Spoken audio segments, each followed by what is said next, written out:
다음은 제가 어떻게 인터뷰 준비를 했는지 말씀드려 볼 텐데요.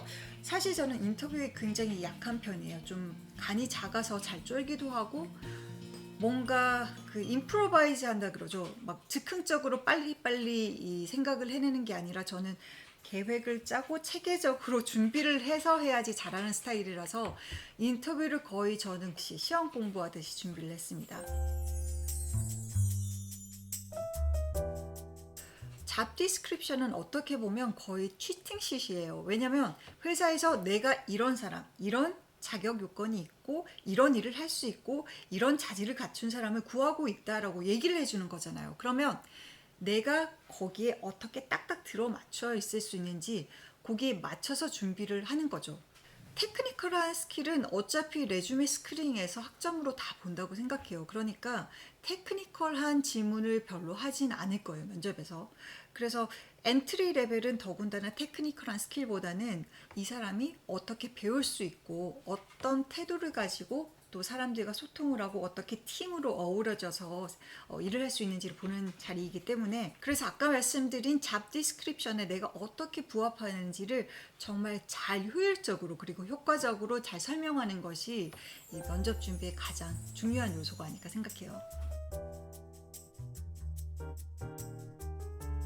자, 잡 디스크립션을 정말 꼼꼼히 공부했다. 그럼 두 번째로 할 일은 물론 인터뷰 질문에 대한 준비겠죠. 요즘은 트렌드가 좀 변해서 가끔씩 기출 변형 문제라든지 요즘 시사 혹은 정말 예상하지 못했던 질문들을 하기도 한다고 들었는데, 저 때만 해도 거의 100% behavioral question에 관한 질문들이었어요. behavioral question은 구글에 쳐보면 정말 너무너무 많은 질문들이 굳이 뭐 돈을 내지 않더라도 많이 나와 있습니다. 그런데 그 수백 가지의 질문들이 대부분 20가지 내외의 유형으로 정리가 돼요. 그래서 제가 어떻게 했냐면 그 많은 질문들을 유형별로, 예를 들어서 problem solving skill, organizational skill, time management, conflict resolution 이런 식으로 유형별로 나눠서 정리를 해요. 그리고 난 뒤에 그 유형에 들어맞는 대답을 완전히 문장으로 쫘르르 준비한다는 게 아니라 시츄에이션 있죠. 그 케이스를 적어도 두세 가지 케이스 정도씩 준비를 합니다. 물론 대답을 준비할 때는 스타 포맷이라는 것이 정말 중요해요. 스타 포맷은 제가 지난 영상에서도 말씀드린 적이 있지만 situation, task, action, result 이렇게 해서 그 situation을 먼저 설명을 하고, 그리고 task, 내가 해야 했던 일들, action, 그리고 내가 취한 행동들, 그리고 result, 그래서 어떻게 결과가 나는지 이 포맷에 맞게 딱 정리를 해서 준비를 하셔야 됩니다. 이 스타 포맷이 정말 중요한 게, 사람이 긴장을 하게 되면 블라블라블라블라 계속 말을 하게 돼요. 램블링 한다 그러죠. 끝도 없이 얘기를 하게 되는 거예요. 그래서 막 땀은 삐질삐질 나고 어떻게 마무리해야 되지? 굉장히 당황하게 돼서 질문자가 제가 뭔 얘기하고 있지 지금? 이런 상황이 되기 쉬워요. 그래서 스타 포맷에 맞춰서, 그 스트럭처에 맞춰서 준비를 하다 보면 깔끔하게 마무리가 되고 너무 장황하지 않고 요점을 얘기를 할 수 있기 때문에 스타 포맷에 맞춰서 대답을 준비하는 것이 정말 중요합니다. 그리고 대답을 준비할 때 절대로 문장을 쫙 써서 외우려고 하지 마세요.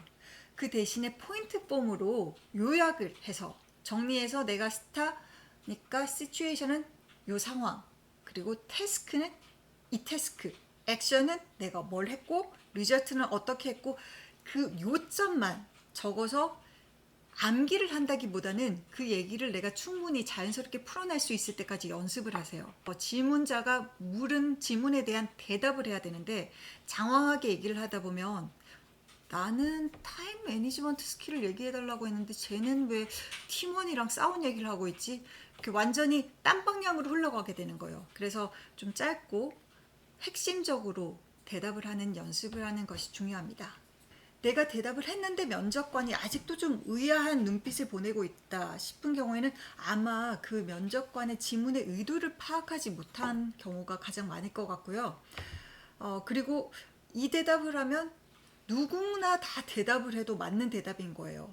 예를 들자면 여러 가지 굉장히 컨플릭트한 프라이어리티가 있는데 타임 매니지먼트를 어떻게 하는지 예를 들어줄 수 있겠니? 라고 질문을 했을 때 저는 시간 관리가 정말 중요하다고 생각합니다. 그래서 저는 한 주의 계획을 미리 짜서 우선순위를 정한 다음 그 우선순위에 맞게 제가 태스크를 반드시 완성시킬 수 있도록 최선의 노력을 다합니다. 그러니까 어떻게 하냐고. 그래서 어떻게 타임 매니지를 했냐고. 결국은 자기는 주구장창 타임 매니지먼트에 대해서 얘기했지만 내가 어떻게 타임 매니지를 해서 어떤 결과가 있었는지에 대한 구체적인 얘기는 1도 안 한 거예요. 그러니까 프린시플에 대한 얘기가 아니라 그 케이스를 얘기할 수 있도록 준비를 해야 돼요. 저의 예를 간단히 들어보자면 제가 들로이과 이와의 면접 준비를 할 때 그 한 주에 같이 봤거든요. 그런데 그 주에 하필 저희 돌쟁이 아들이 감기가 걸린 거예요. 그래서 열도 많이 나고 처음으로 열이 또 나니까 굉장히 걱정도 되잖아요. 그래서 잠도 못 자고 밤잠을 설쳐가면서 병간호도 하고 그게 또 하필 중간고사 기간이네. 그래서 중간고사 시험 준비도 해야 했고 그리고 입사 준비도 해야 했고 완전히 굉장히 좀 빡빡한 스케줄이었어요. 그래서 그 예를 들어서 제가 지금 4학년 1학기 중간고사를 보고 있는데 지금 빅4의 면접 준비도 해야 하고 그런데 저희 아들이 지금 갓 돌이 지났기 때문에 엄마로서의 역할도 해야 한다. 그래서 나는 일주일의 스케줄을 공강 시간을 최대한 활용을 해서 학교에 가 있는 동안은 공강 시간을 활용해서 공부를 하고 예복습을 끝내고 그리고 저녁 시간은 아들과 함께 좀 보낸 다음에 아들이 잠이 들고 난 8시 이후에는 다시 다음 날에 예습을 한다. 그리고 이번 면접 준비하는 동안 아들이 독감이 걸려서 굉장히 내가 시간을 많이 할애할 수 없었는데 아이를 보고 간호를 하면서 옛날 얘기하듯이 내 면접 인터뷰에 대한 대답을 준비를 했다. 우리 아들이 마치 면접관이 된 것처럼 그렇게 연습을 했다. 저는 2학년 2학기가 끝나고 아이를 낳았거든요. 그래서 이미 한 해를 아이를 기르면서 학점 관리를 했어요. 그래서 학점 얼마를 따게 됐고 지금 내 면접 준비가 당신을 임프레스 할 수 있는 결과였으면 좋겠다라고 그렇게 얘기를 했어요. 근데 그 면접관 분도 아이가 있는 분이었기 때문에 아이의 엄마로서 그리고 공부를 하면서 면접을 이렇게 준비했다는 것에 대해서 좀 좋게 보지 않았나 생각을 합니다.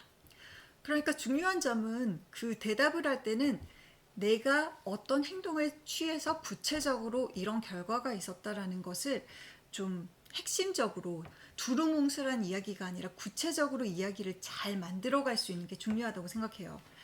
그 구체적인 이야기는 제 경우에는 뭐 예전에 승무원을 했던 이야기를 끌어왔을 때도 있고 아이를 키우면서 했던 이야기들, 학교 프로젝트를 했던 이야기들. 저 같은 경우에는 엑스트라 커리큘럼 액티비티를 전혀 안 했기 때문에 그런 이야기를 활용할 수밖에 없었거든요. 그러니까 학교 이야기일 수도 있고 혹은 학교 외 과외 활동의 이야기일 수도 있고 예전에 했던 일에 대한 이야기일 수도 있고 중요한 건 내가 이만큼 성취를 해서 따다 할 수 있는 걸 보여주는 게 아니라 그 과정을 풀어나가는 이야기를 내 구체적인 내 경험에 맞춰서 잘 설명할 수 있어야 된다고 생각해요. 인터뷰 준비를 어떻게 하냐도 중요하지만 이 인터뷰 가서 실전, 그날 당시의 컨디션이나 마음가짐, 실전을 어떻게 하는지가 굉장히 중요하잖아요. 그런데 제 경험에는 저는 항상 인터뷰를 아침에 보려고 노력을 했어요. 그러니까 시간을 내가 타임 슬롯을 고를 수 있다면 항상 저는 아침 일바로 가서 면접을 보는 걸 좋아했는데 그 이유가 저는 예전 승무원 시험을 볼 때 제가 7번을 봤거든요. 그러니까 6번 떨어지고 7번째에 붙은 거죠. 그런데 그 7번째 볼 때 정말 아침 일찍 일어나서 면접을 해서 제가 그 수천 명의 지원자들 중에 7번이었어요. 7번. 그래서 아침 맨 처음 정말 하루에 아침을 여는 면접을 봤던 거죠. 그리고 들로잇에서도 일부러 아침 8시 인터뷰 시간을 정했거든요. 그 이유는 아무래도 좀 아침이니까 면접관들 컨디션이 좋아요. 이게 막 오후 가고 혹은 점심시간 직전 이런 때죠. 막 배고프고 아니면 빨리 퇴근하고 싶고 이럴 때는 면접관도 집중력이 떨어진다고 생각해요. 그래서 저는 그런 시간을 피해서 아침에 좀 프레시할 때 면접관 기분이 좀 좋을 때 그럴 때가 저한테도 좀 후하게 점수를 주지 않을까? 그리고 누구한테 비교를 당하기보다 내가 먼저 그 세팅 바 한다 그러죠. 내가 먼저 기준을 정한다는 기분으로 제일 먼저 면접 보는 거를 제 개인적으로는 굉장히 좋아하는 편이에요. 정말 나는 내 나름대로 너무나 준비를 철저히 해갔지만 정말 생각하지 못한 질문을 할 수 있잖아요. 그럴 때는 당황해서 이 질문 자체에 대답을 못하는 건 괜찮아요. 질문 하나 대답 못한다고 그 인터뷰 전체가 다 망쳐지는 건 절대 아니거든요. 그런데 문제는 내가 한번 막혀버리면 멘붕이 오는 거예요. 패닉이. 그러면 그 후에 모든 질문들을 버벅거리게 돼요.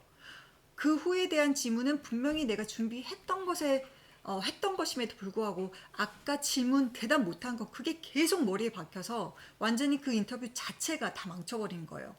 그럴 때는 그 비슷한 상황의 질문이 내가 아는 것이 있는지 한번 생각해 보세요. 그래서 지금 당장 번뜩 머리에 떠오르는 대답은 없지만 혹시 다른 이런 케이스를 제가 말씀드려도 될까요? 라든지 아니면 정말 아무리 생각해도 비슷한 대답이 없다 싶을 때는 솔직하게 얘기하세요. 지금 딱히 머리에 떠오르는 대답은 없지만 Can I get back to you later? 이런 식으로 좀 돌려서 그리고 과감하게 그건 잊어버리고 다음으로 넘어가는 게 중요합니다. 솔직히 대답 하나를 못해서 면접관이 떨어뜨리는 경우는 없어요. 하지만 그 하나 때문에 면접 전체를 완전히 망치게 되는 경우는 굉장히 빈번하게 일어납니다. 그래서 멘탈을 좀 관리하는 게 중요해요. 그런 상황이 왔을 때 내가 어떻게 대처를 할 것인지 그리고 그 다음 질문에 빨리 포커스를 맞추고 정말 대답이 안 떠올라서 그 질문이 너무나 마음이 걸린다 싶을 때는 땡큐 레터를 써서 보충할 수 있는 기회가 또 있으니까 너무 그 하나 놓친 질문에 연연할 필요는 없어요. 그리고 대답을 준비하실 때는 뻔한 대답 있잖아요. 완전 클리셰 같은 거.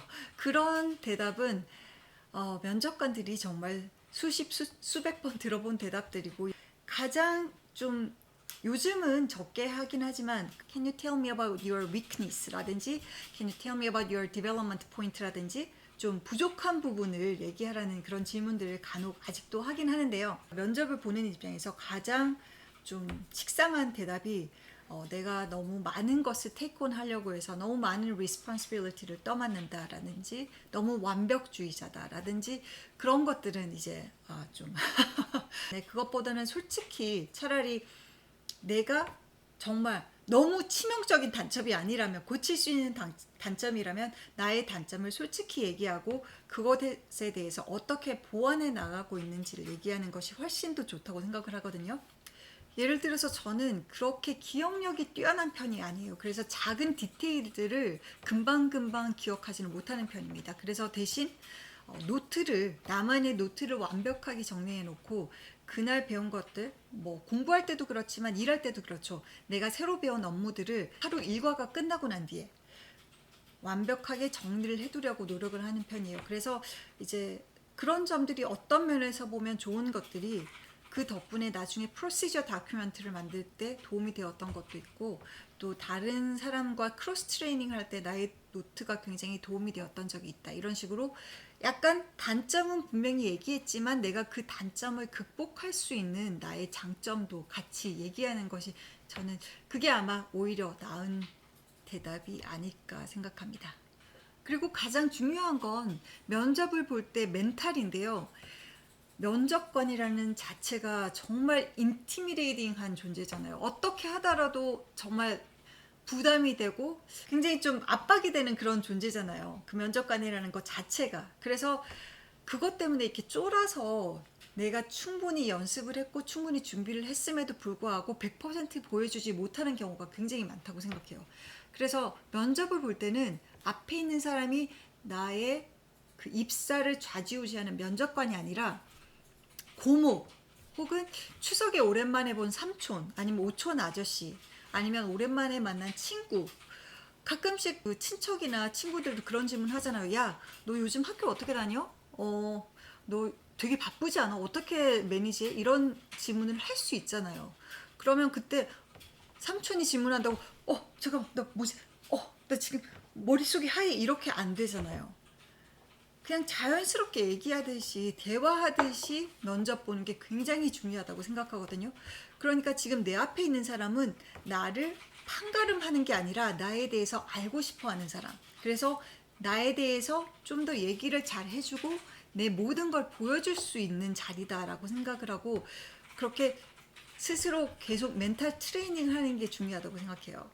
그리고 빅4의 면접관들은 괜히 막 갑질하려고 막 이런 자세 취하는 면접관들이 별로 없어요. 제 경험에는 굉장히 모두 친근하고 내가 잘하기를 바라는 그런 인자한 눈빛으로 면접을 보는 분이셨어요. 그래서 너무 쫄 필요 없이 앞에 있는 사람이 내가 이미 아는 사람이다.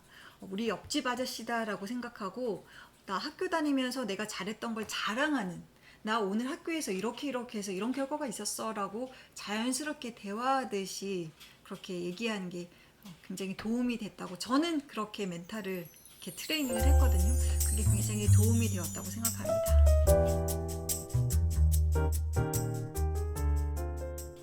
오늘 이야기가 좀 길어졌죠. 핵심만 이야기하자면 네트워크 이벤트에서는 나를 어필할 수 있는 그런 퍼스널라이즈 할 수 있는 이야기를 해서 공감을 쌓아가는 것이 중요하고요. 인터뷰 준비는 비헤이비어럴 퀘스천을 유형별로 잘 정리를 해서 적어도 유형별로 2-3가지의 케이스를 준비해 가고요. 대답을 연습할 때는 문장으로 외우려고 하지 말고 포인트 폼으로 그 상황만 기억을 하되 내가 정말 툭 치면 툭 하고 나오듯이 얘기를 할 수 있을 정도로 연습을 하고요. 답변은 구체적으로 자신의 이야기를 장황하지 않고 간결하고 핵심적으로 스타 포맷에 맞춰서 준비해야 합니다. 그리고 그날의 컨디션을 위해서는 안 하던 짓 하지 마세요. 갑자기 막 안 먹던 우황청심만 먹는다든지 레드불 마신다든지 그런 거 하지 말고 평소에 내가 했던 그대로의 컨디션을 유지하도록 하는 게 정말 중요합니다. 자신감, 거만함이 아닌 자신감을 보여주는 게 중요하고요. 그리고 정말 제일 중요한 be yourself. 하지만 be the best version of yourself. 내 자신을 최대한 좋은 모습을 보여줄 수 있는, 그날의 최고 좋은 모습을 면접관한테 보여줄 수 있는 게 정말 핵심이겠죠. 그래서 모든 분들이 준비 잘 하셔서 좋은 결과가 좀 시기는 늦었지만 있었으면 좋겠습니다. 감사합니다.